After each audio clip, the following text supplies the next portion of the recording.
সুপ্রিয় দর্শক মণ্ডলী, হাতিল আজকের সংবাদপত্রে আপনাদের সবাইকে স্বাগত জানাচ্ছি।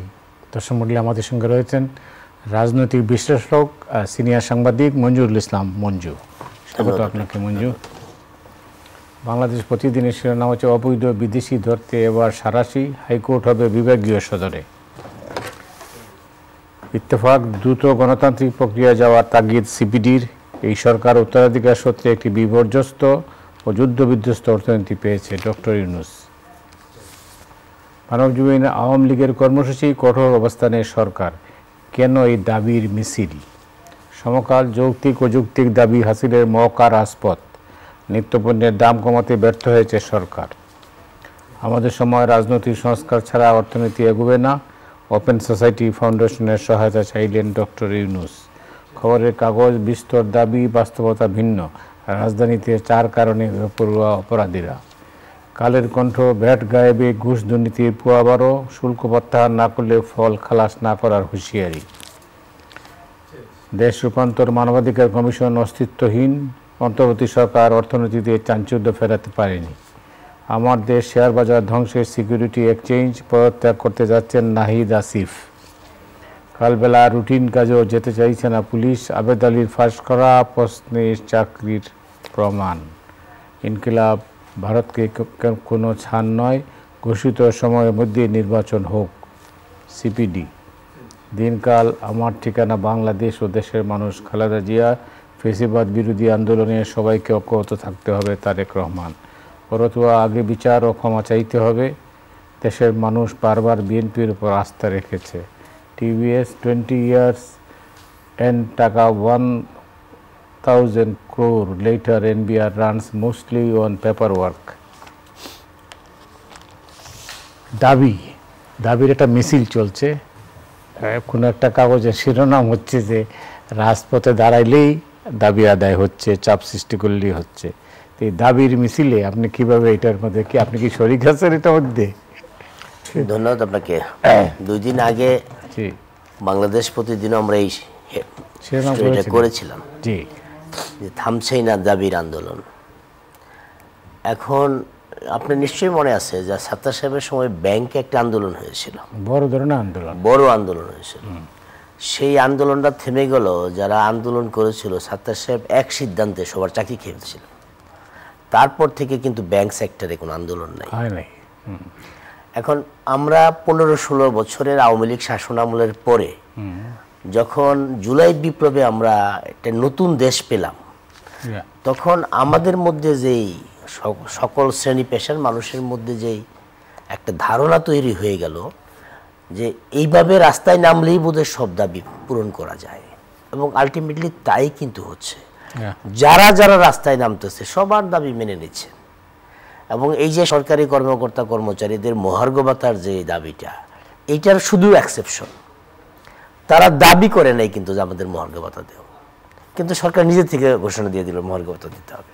এই একটা কেস দাবি ছাড়া সরকার ঘোষণা করলো, আবার এখন বললো যে মহার্ঘ ভাতা দেওয়া যাবে না।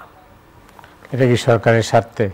এইটা সরকারের, সরকার প্রথম মনে করছিল যে আমলারা বোধহয় বিগড়ে যাচ্ছে, কিন্তু এই মহার্ঘ ভাতার ঘোষণাটা দিয়ে দেখি আমাদেরকে হাতে নেওয়া যায় কিনা। কিন্তু আগুনের ঘটনাটা সরকারকে ফেভার করলো, সচিবালয়ে আগুনের ঘটনাটা সরকারকে ফেভার করলো। এখন সরকারি কর্মকর্তারা এখন যেভাবে ব্যাখ্যা করছে সেটা হলো যে আগুনের ঘটনাটা দিয়ে অনেকের ভয় দেখানো হচ্ছে যে এই মামলায় কিন্তু, এই ঘটনায় কিন্তু তোমাকে ফাঁসাই দেওয়া হবে, সুতরাং আন্দোলন যা করতেছো এটা কিন্তু থামো। এই যে থেমে গেছে, এবং আন্তঃকেডার যে আন্দোলন, এই আন্দোলন কিন্তু থেমে গেছে।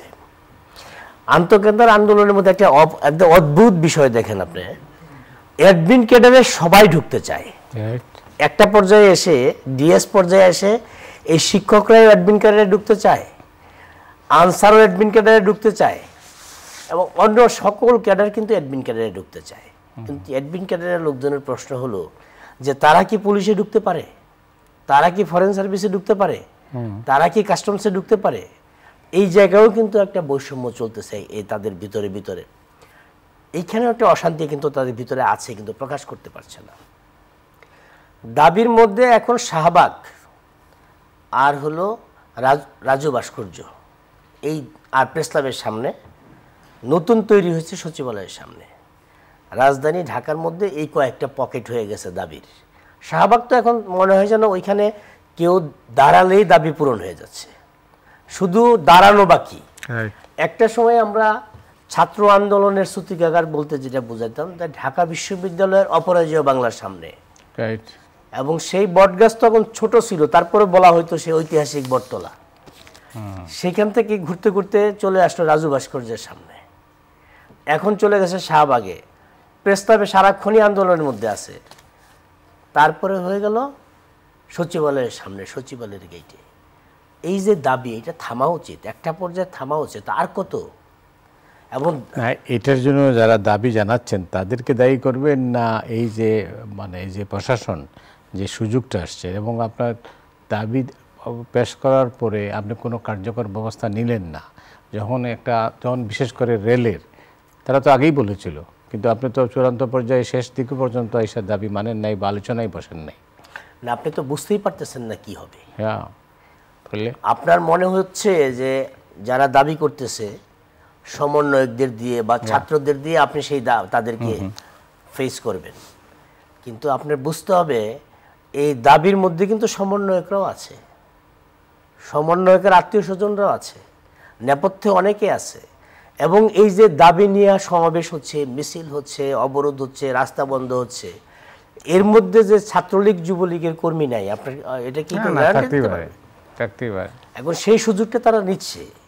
এখন দাবির মধ্যে আপনার এমন কেউ নাই, এমন কোনো পেশাজীবী নাই, এমন কোনো মানুষ নাই বাংলাদেশের, এমন কোনো গোষ্ঠী নাই, একদম সচিবালয় থেকে শুরু করে গ্রাম পুলিশ পর্যন্ত সবার দাবি আছে, সবাই খুব বঞ্চিত, সবার খুব বৈষম্যের মধ্যে আছে।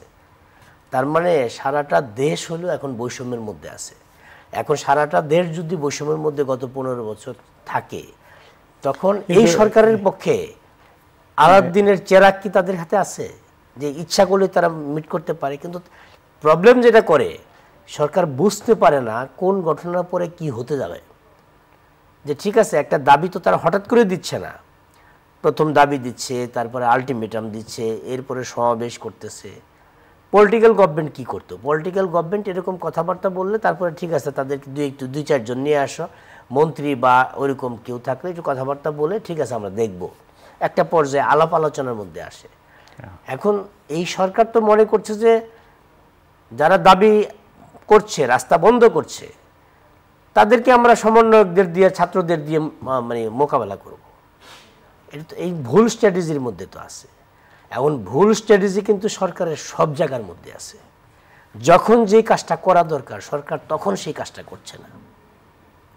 আপনি দেখেন একটা মানে সুন্দর জিনিস আপনার চোখের সামনে ভাসবে। 5 তারিখে যখন দেশ শেখ হাসিনা পালিয়ে গেল, 5 থেকে 8 তারিখ পর্যন্ত দেশে কোনো সরকার ছিল না। 3 দিন।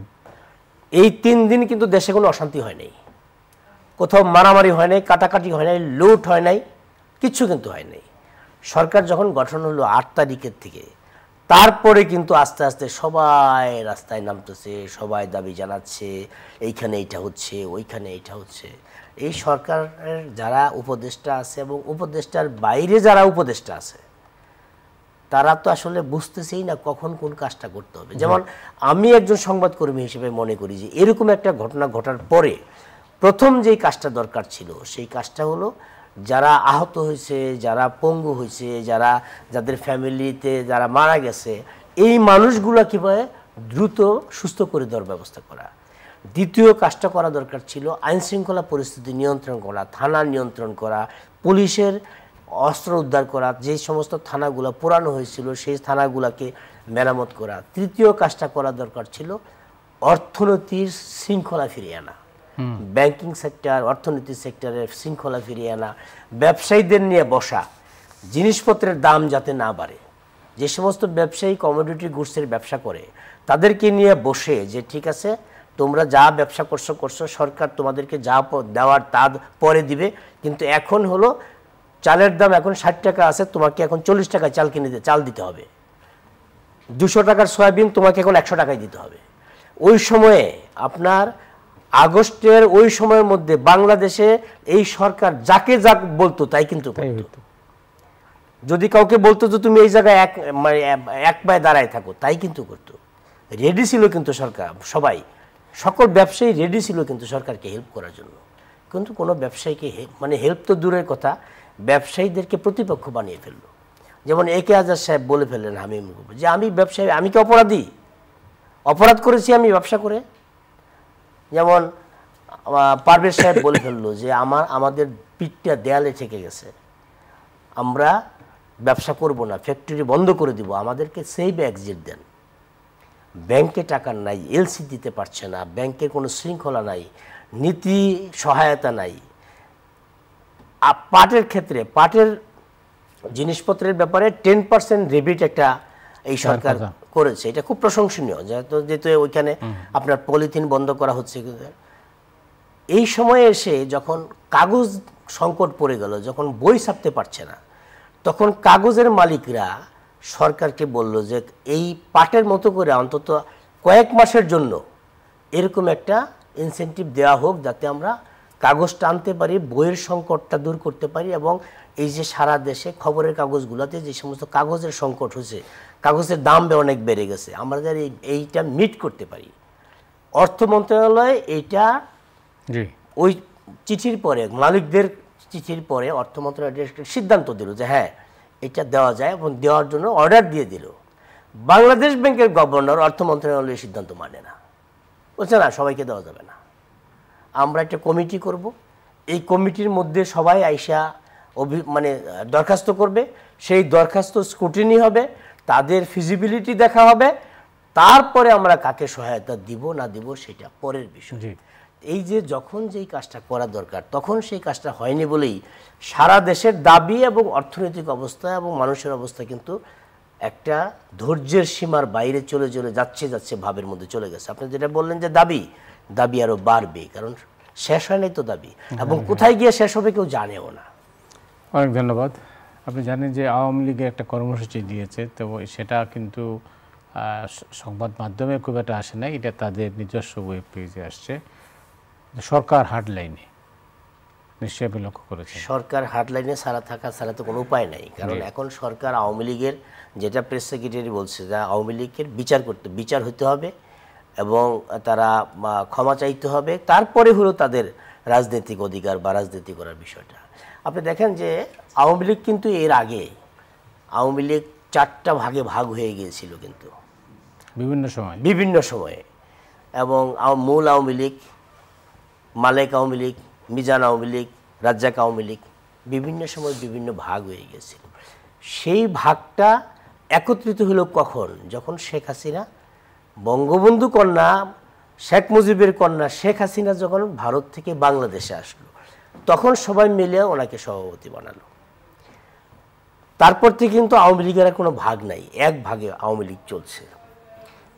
এখন যে অবস্থাটা সেটা হলো যে এই যে বিএনপি প্রায় 17 বছর বিএনপির বেগম খালেদা জিয়া দেশে ছিলেন, তারেক রহমান লন্ডনে ছিলেন, মা ছেলে দুইজন দুই জায়গায় বসে থেকে কিন্তু দলটা রক্ষা করেছেন। এরকম ইতিহাস আপনি পৃথিবীর কোথাও পাবেন না যে একজন ভদ্রমহিলা 3 বারের প্রধানমন্ত্রী, তিনি জেলে থেকে হাসপাতালে থেকে দলটা রক্ষা করেছেন, তার ছেলে এবং দলের ভারপ্রাপ্ত চেয়ারপারসন তিনি বিদেশে থেকে দলটা রক্ষা করেছেন। এই অবস্থায় খালেদা জিয়া যদি বিদেশে চলে যেতেন এই 17 বছরের মধ্যে, দলটা কি হতো তখন বলা যেতে পারত। তা আমার এই হলো যে এই যে আওয়ামী লীগ এখন বাইরে যারা আছে, এখন আওয়ামী লীগের অপরিচিত কর্মী, কোনো পরিচিত কর্মী নেতা কিন্তু আপনি কাউকে পাবেন না, সব অপরিচিত কর্মী এরা আছে এখন দেশে। যেটা কি করবে, তারা হয়তো একটা লিফলেট করবে, তা হঠাৎ করে কোথাও না কোথাও একটা মিছিল দিয়ে দিব, মিছিল দিয়ে আবার দৌড় দিয়ে চলে যাবে, এরকম অ্যাকশান তারা হয়তো শুরু করবে। এটার জন্য যথেষ্ট রকম ফোর্স অথবা ইন্টেলিজেন্স নিশ্চয়ই গভর্নমেন্টের আছে। তো আমার ব্যক্তিগত মত হলো আওয়ামী লীগের শেখ পরিবারের কেউ দেশে ফিরে না আসা পর্যন্ত আওয়ামী লীগের রাজনীতি আর কেউ হাল ধরতে পারবে না, কাউকে মানবেই না। কার নেতৃত্ব মানবে আওয়ামী লীগ? এইখানে যারা কর্মী আছে কার নেতৃত্ব মানবে? কার নেতৃত্ব মানবে না। কারণ হচ্ছে আওয়ামী লীগ যখন দুর্দিনে ছিল তখন জোহরা তাজউদ্দিন কিন্তু আওয়ামী লীগের হাল ধরেছিলেন, তখন আপনি ডাকসাইডের রিপোর্টার। জহুরা তাজউদ্দিন আওয়ামী লীগের হাল ধরেছিলেন, কিন্তু আওয়ামী লীগ ওই জহুরা তাজউদ্দিন ওই আস্ত আওয়ামী লীগটা যখন শেখ হাসিনার হাতে তুলে দিলেন, তখন কিন্তু জহুরা তাজউদ্দিন হয়ে গেলেন you are no more. Zohra Tajuddin আর তার তখন কোনো তাকে কোনো মূল্যায়ন করাই হয় নাই এবং তাকে কোনো গুরুত্বই দেওয়া হয় না। হ্যাঁ, দ্যাট ওয়াজ এ মিস্টেক। এবং একই মিস্টেক কিন্তু এখনো হবে। আওয়ামী লীগের শেখ পরিবারের ছাড়া আর কেউ আওয়ামী লীগের নেতৃত্ব দিতে পারবে না। এবং আপনি নিশ্চিত থাকেন, যদি দ্রুত সময়ের মধ্যে নির্বাচনটা হয়ে যায়, এই আগামী নির্বাচিত সরকার এবং এই সরকার অন্তত আগামী 10-15 বছরের এই গণতান্ত্রিক এই সংস্কার, মিনিমাম সংস্কার করে যে এই যে গণতান্ত্রিক ফোর্সের যে যাত্রা শুরু হবে, এই যাত্রায় বাংলাদেশে শেখ পরিবারের কেউ বাংলাদেশে এসে রাজনীতি করা এবং আওয়ামী লীগের রাজনীতির নেতৃত্ব দেওয়া, এটা খুব কঠিন হয়ে যাবে। এটা খুব এত সহজ না। মানে যেভাবে মানুষ ক্ষিপ্ত হয়েছে এই আন্দোলনে, জুলাই বিপ্লবে দুইটা জিনিস হয়েছে, আওয়ামী লীগ বিদ্বেষী বেড়েছে বাংলাদেশে আর ভারত বিদ্বেষী বেড়েছে বাংলাদেশে, এবং দুইটা কাজই আওয়ামী লীগ নিজে করেছে এবং ভারত নিজে করেছে। এই জায়গায় ভারত বিদ্বেষ যাতে ছড়িয়ে যায়, সেখানে ভারত গত 15-16 বছর বাংলাদেশের মানুষের বিরুদ্ধে কাজ করেছে এবং আওয়ামী লীগের বিরুদ্ধে জনরোষ তৈরি করার জন্য আওয়ামী লীগ নিজেই সেই কাজটা করেছে। সুতরাং এই দুইটা বিষয় কিন্তু কখনোই কোনো অবস্থাতেই বাংলাদেশের এখনকার যে ফোর্স, এখনকার যে চিন্তা চেতনার মানুষ, এখনকার যে বিপ্লবীরা এবং এই রাজনৈতিক যে মেরুকরণ শুরু হচ্ছে, তারা কোনো অবস্থাতেই এই দুইটা এজেন্ডা এবং দুইটা ফোর্সকে কখনোই ক্ষমা করবে বলে আমার মনে হয় না। কারণ এখন রাজনৈতিক কিন্তু মেরুকরণ নতুন করে হচ্ছে। আপনি দেখেন যে জামাত ইসলামের সাথে চরমনাই পীরের সম্পর্ক কখনোই ছিল না। সেই জামাত ইসলামের আমির কিন্তু চরমনাই পীরের কাছে চলে গেছে, আবার বিএনপি তারপরেই আবার চরমনাই পীরের কাছে চলে গেছে। বিষয়টা হলো, রাজনীতিটা হয়ে গেছে এখন দল ভারী করার রাজনীতি হয়ে যাচ্ছে। কিন্তু আগামী নির্বাচনের সামনে রেখে সবাই কিন্তু দল ছোট বড় যা আছে সব কিন্তু কাছে টেনে নিচ্ছে। দুইটা ফোর্স দাঁড়ায় যাচ্ছে, হবে আলটিমেটলি তিনটা ফোর্স। একটা বিএনপির নেতৃত্বাধীন একটা জোট হবে, একটা জামাত ইসলামের নেতৃত্বাধীন একটা জোট হবে, আর ছাত্ররা একটা জোট করবে। তারা নিজেরা হয়তো একাধিক দল করতে পারে অথবা একাধিক রাজনৈতিক সংগঠন করতে পারে। এইটা মিলে কিন্তু আগামী রাজনীতি শুরু হবে। এই যখন অবস্থা, আমার দেশ খবর দিয়েছে যে পদত্যাগ করতে যাচ্ছেন নাহিদ আসিফ। 15 ফেব্রুয়ারি তাদের নতুন দল ঘোষণা হবে। আর যেটা বলা হয়েছে যে আহ্বায়ক কমিটিতে নাহিদ হবেন মহাসদস্য সচিব, আর জুনে পদত্যাগ করতে পারেন মাহফুজ আলম। আপনি কিভাবে দেখছেন? রাজনীতি যখন তারা আসবে তখন আসলে সরকার থেকে চলে আসতে হবে, এবং এইটা যদি হয় তবে এটা রাজনীতির জন্য কিন্তু আমি বলবো একটা পজিটিভ জিনিস। কারণ আমাদের কিন্তু অনেক আগের থেকে একটা দাবি আসছিল এবং রাজনৈতিক অঙ্গনে এটা চলছিল, দু একবার ঘটনাও ঘটেছে, শেখ মুজিবের সময় হয়েছে, যে যিনি দলে থাকবেন তিনি সরকারে থাকবেন না।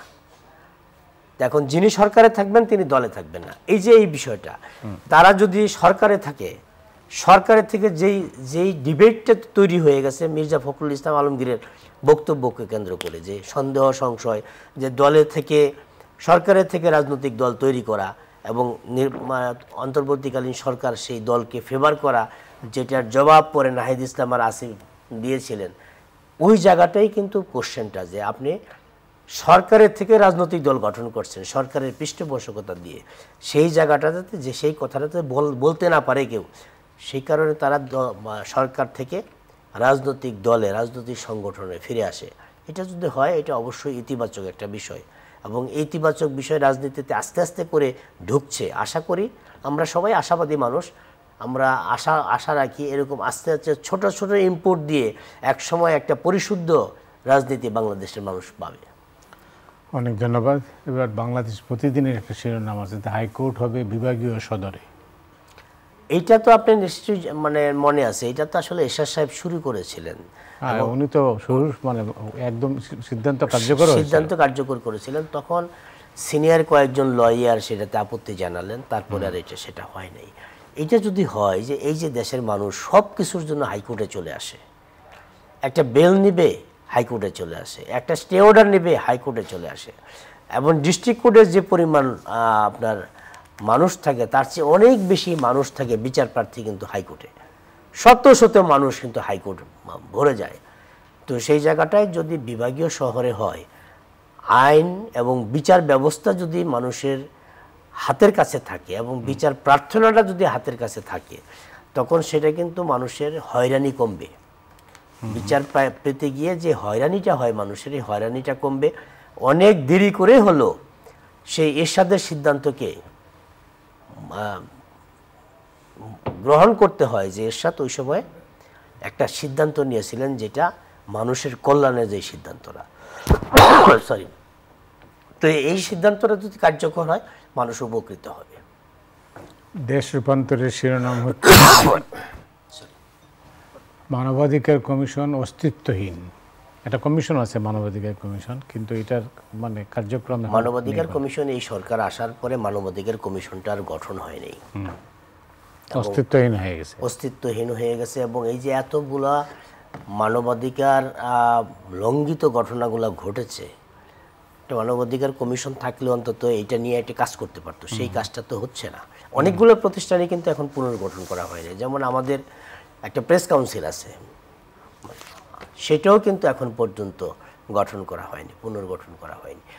এইগুলা যতক্ষণ পর্যন্ত না হবে, সেক্টর ওয়াইজ ধরে ধরে যতক্ষণ পর্যন্ত এই কাজগুলো না হবে, ততক্ষণ পর্যন্ত কিন্তু এই সমস্ত জায়গায় মানবাধিকার নিয়ে কাজ করা, মিডিয়া নিয়ে কাজ করার জন্য এই এই এই এই প্রতিষ্ঠানগুলা খুব দ্রুত সময়ের মধ্যে পুনর্গঠন করা উচিত। কারণ মানবাধিকার সংগঠন আমাদের যদিও ছোট জগন্নাথ, কিন্তু তারপরেও তো একটা প্রতিষ্ঠান, তারপরেও তারা আর কিছু করতে না পারে, একটা স্টেটমেন্ট তো দিতে পারে, একটা কথা তো বলতে পারে।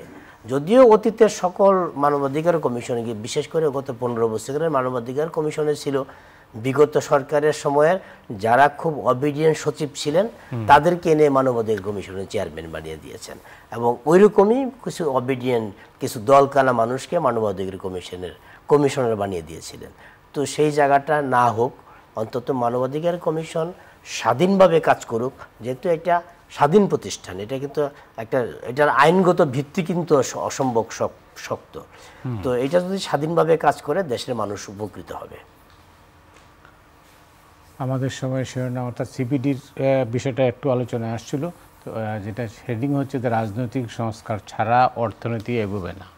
হ্যাঁ, এখানে সিপিডি আরেকটা কথা বলেছে যে গত 6 মাসে অর্থনীতিতে কোনো চাঞ্চল্য ফিরেনি এবং অর্থনীতির কোনো সূচকে কোনো রকম উন্নতি হয়নি, বরং ডাউনগ্রেডেড হয়েছে। এই জায়গাটায় রাজনীতির মানে সংস্কার এবং রাজনৈতিক স্ট্যাবিলিটির কথা এই জন্য বলা হয়েছে, কারণ এখনকার যে সরকার, অন্তর্বর্তীকালীন সরকার, আমি এটাকে বলি যে মাঝামাঝি সরকার, কারণ এটা রিলে রেসের মতো, একজনের কাছ থেকে উনি একটা রিলে পেয়েছেন, আরেকজনের কাছে দিয়ে মাঝখান থেকে উনি চলে যাবেন, এটাই তো অন্তর্বর্তীকালীন সরকার, মাঝামাঝি সরকার। এখন এই মাঝামাঝি সরকারের প্রতি তো আস্থা রাখতে পারছে না।